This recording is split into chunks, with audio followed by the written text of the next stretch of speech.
유통업계에 거센 구조조정 한파가 몰아치고 있습니다. 다가올 경기 침체에 선제적으로 대응하고 나선 겁니다. 네, 투자를 줄이거나 유동 자금을 미리 확보하는 것도 늘고 있습니다. 먼저 김예원 기자입니다. 유통업계의 인력 감축 분위기가 확산되고 있습니다. 코로나19로 큰 타격을 받은 롯데면세점과 롯데하이마트뿐 아니라 주류업계 양대 기업인 화이트진로와 오비맥주, 올해 사상 최대 실적을 기록한 H&M도 희망 퇴직 신청을 받았습니다. 장기 근속자는 물론 2030 젊은 층까지 구조조정 한파에 내몰렸는데 롯데하이마트의 경우 해당 직원만 1,300여 명에 달합니다. 내년 경기 악화 우려가 커지자 선제적인 위기 대응에 나서고 있는 것으로 풀이됩니다. 시장 자체가 코로나 이후에 위기도 장기화되고 면세사업 자체가 이제 오프라인에서 이제 온라인 시장 위주로 많이 돌아서고 있어요. 바뀌는 사업 구조에 맞춰서 좀 조정이 필요하지 않았나. 최소 15년 대리급 이상. 마케팅 비용을 최소화하거나 운영비가 많이 드는 사업을 축소하는 것도 방법입니다.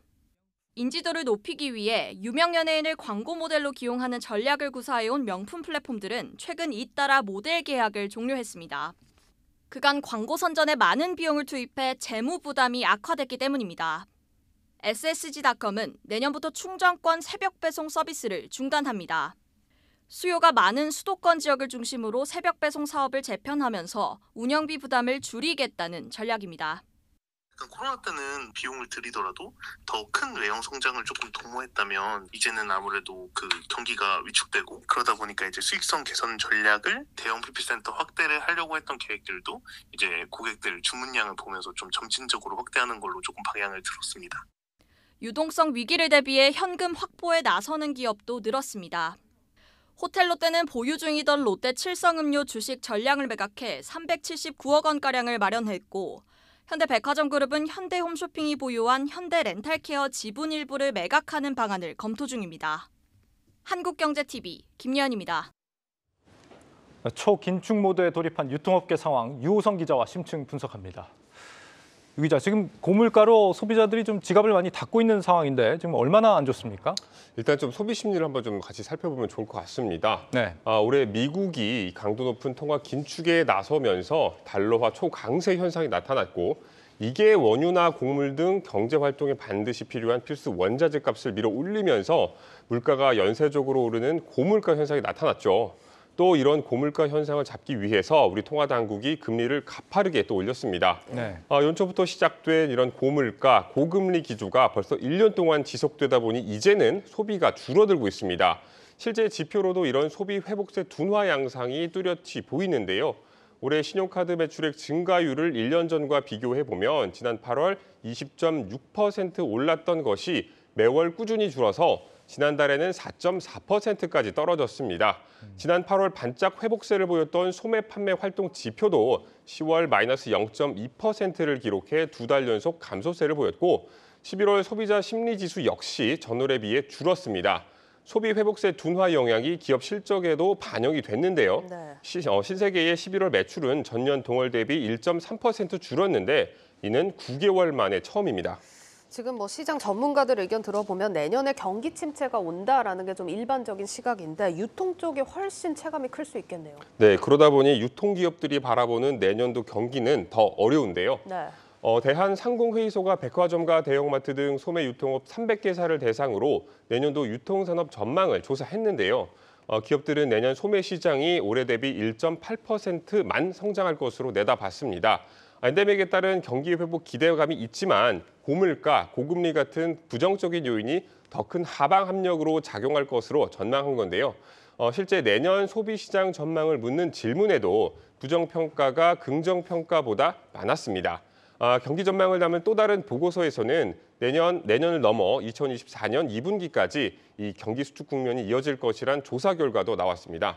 올해 7월부터 시작된 고강도 긴축 영향이 이 파급 효과를 감안해서 내년 1분기 본격화하고 또 우리 경제 수축기가 평균적으로 18개월이었던 점을 고려한 그런 분석 결과입니다. 네, 후년 2분기다. 그럼 1년 반 동안 굉장히 혹한기가 온다 이런 얘기인데 이런 상황에서 기업들은 지금 어떤 준비를 하고 있는지 어떤 월동 준비하느라 굉장히 바쁘다면서요? 네, 그렇습니다. 유통기업들은 무리한 사업 확장보다는 내실을 다지고 위기 관리에 주력한다는 방향을 가지고 내년도 경영 계획을 짜고 있습니다. 네. 한마디로 내년엔 허리띠를 더 졸라매겠다는 건데요. 역대 최대 매출을 기록할 것으로 예상되지만 백화점 업체들은 내년을 대비해 비용 감축과 구조 조정이 한창입니다. 신세계백화점은 내년 매출이 올해보다 줄어들 것으로 내다보고 마케팅 비용을 줄이기로 했습니다. 다음 달 설 연휴를 앞두고 있지만 현장에서는 이 설 선물 세트를 찾는 수요가 줄어들고 있다는 목소리가 벌써부터 들리는 상황이고요. 이미 가격 인상과 비용 절감을 단행한 식품업계도 내년에는 불필요하게 집행되는 예산이 없는지 한 번 더 들여다보는 짠물 경영에 나선다는 방침입니다. 조직 개편이나 원가 절감 같은 굵직한 이벤트는 대부분 올해 마무리한 상태라 내년에는 야유회나 회식 비용까지 줄이면서 비용을 줄이겠다는 겁니다. 관계자 이야기를 한번 들어보시죠. 예를 들면 야유회라든가 이런 부분들도 있을 것 같고요. 구매를 한다거나 이런 비용 집행에 있어서의 것들을 한 번 더 검토하는 그런 것들이 됐을 것 같고요. 고객을 직접 만날 수 있는 어떤 체험이라든가 이벤트의 기회를 좀 만든다거나 마케팅 효율을 높일 수 있는 공부를 진행을 하고 있다. 네, 기업들이 너나 할 것 없이 몸을 사리고 있는 모습인데 그런데 또 어렵다고 손 놓고 있을 수만은 없는 게 이렇게 경기 불황일수록 미래 투자를 늘려야지 호황기가 다시 찾아왔을 때 좀 성과를 누릴 수 있지 않겠습니까? 네, 맞습니다. 지금은 어렵더라도 미래 성장 기반에는 투자를 해야 한다는 것이 유통기업들이 공통적으로 가진 생각입니다. 낮은 영업이익률이 고질적인 문제로 지적되어 온 식품업계는 이 고수익을 올릴 수 있는 미래 식품 소재를 찾는 데 관심이 많은데요.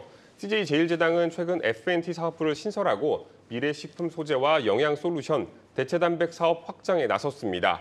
또 바이오 사업을 미래 먹거리로 삼은 곳도 있습니다. 오리온은 지주회사 오리온 홀딩스를 통해 치주질환 치료제 전문 업체 오리온 바이오로직스를 설립했고요. 이 앞서 롯데그룹도 바이오 사업을 미래 먹거리로 선정하고 2천억 원대 투자를 단행한 바 있습니다. 온오프라인 접점을 늘려가려는 노력도 눈에 띄는 변화라고 할 수 있겠습니다. 전 계열사의 멤버십과 물류를 통합하려는 신세계그룹은 네이버, KT 등 IT 회사들과 협력을 강화하고 있는데요. 구체적인 내용이 나오진 않았지만 전국 160여 개 이마트를 도시명 물류센터로 전환하는 작업의 속도가 높아질 것으로 관측됩니다. 또 신세계그룹 멤버십은 현재 신세계포인트, G마켓, 스마일클럽, 스타벅스 코리아 등 계열사별로 따로 떨어져 있잖아요. 예. 이런 것들이 조만간 통합되면서 신세계그룹을 중심으로 거대한 멤버십 생태계가 탄생할 것이란 가능성도 관측되고 있습니다. 네. 유통가가 이렇게 한층 지금 얼어붙은 이런 분위기인데 이 상황에서 좀 뭔가 내년에 기회가 될 만한 변수는 없습니까? 중국 쪽 사업을 좀 한번 기대를 해보시면 좋을 것 같다라는 생각이 좀 듭니다. 중국이 최근에 이 제로 코로나를 포기하면서 이 방역을 좀 완화하는 그런 좀 모습을 보이지 않았습니까? 아무래도 이에 따라서 경제 전문가들은 중국이 내년도 GDP 성장률을 최대 8%까지 오를 것이다. 이렇게 전망하는 분들도 많이 상향 계시거든요. 조정하는 분위기더라고요. 네네네. 그러다 보니 중국에서 사업을 하고 있는 식품업계라든지 아니면은 화장품업계 이런 데서 좀 수요 회복에 따른 기대감을 좀 많이 가지고 있는 상황이고요. 예. 또 여행도 또 유통으로 본다면 여행업계도 좀 수요 회복을 좀 기대를 해보면 좋을 것 같습니다. 특히나 최근에 이 베이징으로 가는 항공편 가격이 많이 올랐다는 그런 점들을 감안한다면 항공 수요도 좀 늘을 거고요. 반대로 중국에서 들어오는 수요도 많이 높아질 거기 때문에 면세점이나 카지노 같은 업체들도 좀 수요 회복을 좀 기대를 해보면 좋을 것 같습니다. 네, 이런 어려운 분위기 속에서 내년 어떤 유통업계 인력 구조 조정도 있지만 사업 재편도 할 거 아닙니까? 이런 사업 재편의 어떤 트렌드랄까요? 앞으로의 방향성을 좀 요약을 하자면 어떻게 좀 평가를 해볼 수 있을까요? 이 유통업계가 좀 재밌는 것이 이 온라인을 하는 회사들은 오프라인에 관심을 가지고 있고요. 반대로 이 오프라인에 강점을 가진 회사들은 또 온라인에 또 사업에 또 관심을 가지는 경우가 되게 많습니다. 아까도 네. 그 신세계그룹을 통해서 좀 설명을 좀 드렸었는데 그러다 보니 아무래도 이 소비자 접점을 늘리려는 그러한 노력들이 좀 많이 일어날 것 같고요. 일례로 올리브영이 최근에 그 올영 세일이라고 해서 최대 70% 할인하는 행사를 하지 않았습니까? 네. 그거 같은 경우에도 올리브영 같은 경우에는 온라인 사업에 좀 특화를 한다. 코로나 이후에 비대면 사업에 좀 특화를 한다라고 얘기를 했었었는데 최근에 이런 그 대규모 행사를 좀 집행하면서 결국에는 이 모객 효과를 좀 높이겠다. 그런 좀 전략을 좀 구사하고 있는 것을 보면 내년에 이러한 그 병행 활동이 좀 더 유통업계 트렌드로 좀 자리 잡을 것 같습니다. 알겠습니다. 유통산업부 유호성 기자와 심층 분석했습니다.